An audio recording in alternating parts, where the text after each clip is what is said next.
Hello and welcome to lesson 4.5. Today we're going to look at what we call compound inequalities. Now if you think about something that is considered a compound, it typically means that you have two or more of something that are kind of put together. So when we look at compound inequalities, a compound inequality is two inequalities that are joined by the word either and or the word or. And if you look at the example below, if I have an inequality that says x is greater than or equal to -5 and x is less than or equal to 7, we can write this as one compound inequality, and we write that as -5 is less than or equal to x, which is less than or equal to 7. So if we were to graph them individually, you could see we have the pink line where x is greater than or equal to -5. We have the blue line where x is less than or equal to 7, but when we look at the compound inequality, we're only looking for the solutions that fall in that range between the two. So for the ands, our graph would look something like this, and this means that any solution that we want to look at is going to fall in between -5 and a +7. So for example 1, it says write a compound inequality that represents each situation, then we're going to graph the solutions. So for part A, it says all real numbers greater than -2 but less than 9. So if I set this up, I can do something like x is greater than -2, and I can also write x is less than 9. So if I graph this, we have -2 and a +9, and when I graph x is greater than -2, that means I'm going to have an open circle and my arrow will be going this direction. On x is less than 9, I have an open circle and my arrow is going to go this way. So because the two arrows are facing each other, I can ultimately connect those two, and I can write this as an inequality that says -2 is less than x, which is less than 9. And this is my compound inequality. Now for part B, that says the books were priced between $3.50 and $6. Okay, so on something like this, we can just go straight to the compound inequality and say $3.50 is less than x. And because the pricing, we could probably say less than or equal to. And I can also say x is then less than or equal to $6. So then when I go and I graph this, I'm going to have something like 350 and 6. Now because I have the less than or equal to symbol, I'm going to go ahead and put a closed circle on each of these, and all of my book prices are going to fall in between these 2 points. For example 2, it says write a compound inequality with or. So it says write a compound inequality that represents each situation, and then we're going to graph it. So for part A, it says all real numbers that are less than 3. So we have x is less than -3, or it's greater than 7. So x would be greater than 7. So if I go and I try to graph this, I have -3 and 7. And when I graph my first part where x is equal or less than -3, that's an open circle, and values that are less than -3 are going this direction. And then for x is greater than 7, I again have an open circle, but my arrow in this case is going to the right. So an or situation is actually going in opposite directions, as you can see here. So this graph that you can see right here is now complete. And you do have to write these as two separate. So really what I should write in between them is x is less than -3 or x is greater than 7, because they're two separate instances.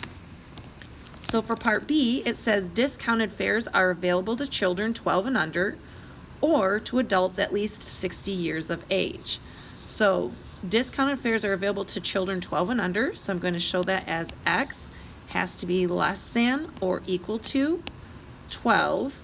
And then it says or, so I'm going to write or, adults at least 60 years of age. So that's going to be x has to be greater than or equal to 60.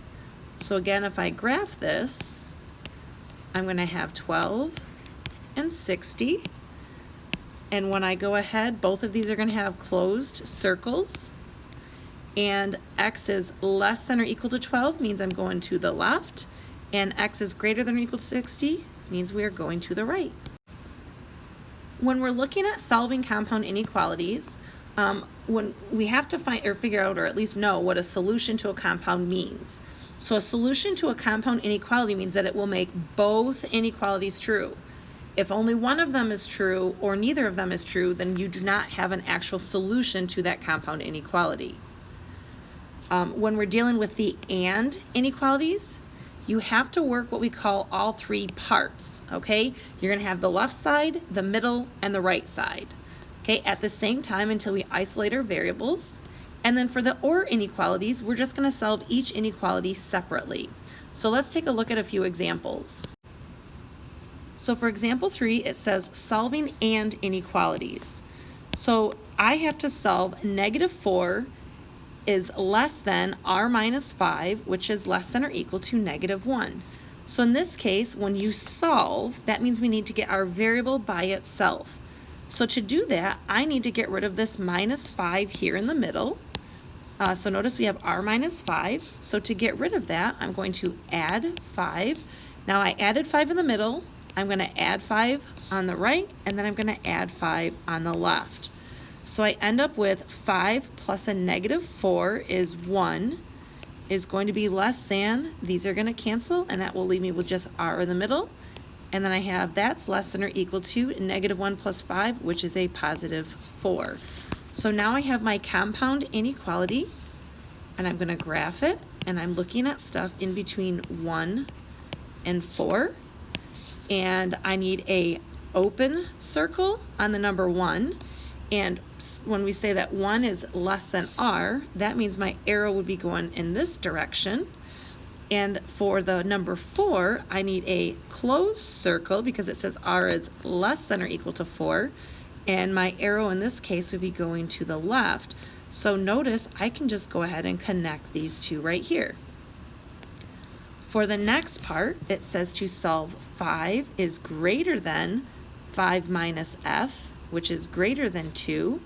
Again, when I solve, I need to get rid of anything that's attached to that variable. So in this case, I need to subtract 5 from all three parts. So this is going to give me 0 is greater than a -f, which is greater than a -3. I can't have a -f, so I'm going to go and divide everything by a -1 to make that f a positive. And what this gives me then is 0.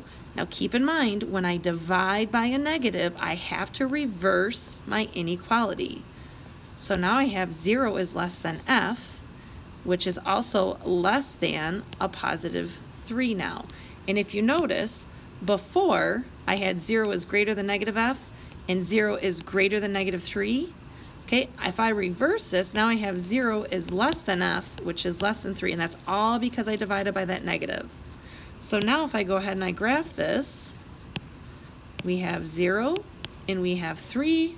Both of these are going to have an open circle above them, and we're going to connect them in the middle. Now for example 4, we're told that we're going to be solving or inequalities. So these we're going to treat as just two separate equations. So if I just kind of draw a line, I'm really dealing with 4v plus 3 is less than -5. So in order to get v by itself, I have to subtract 3 from both sides. So now I have 4v is less than a -8. I divide both sides by 2.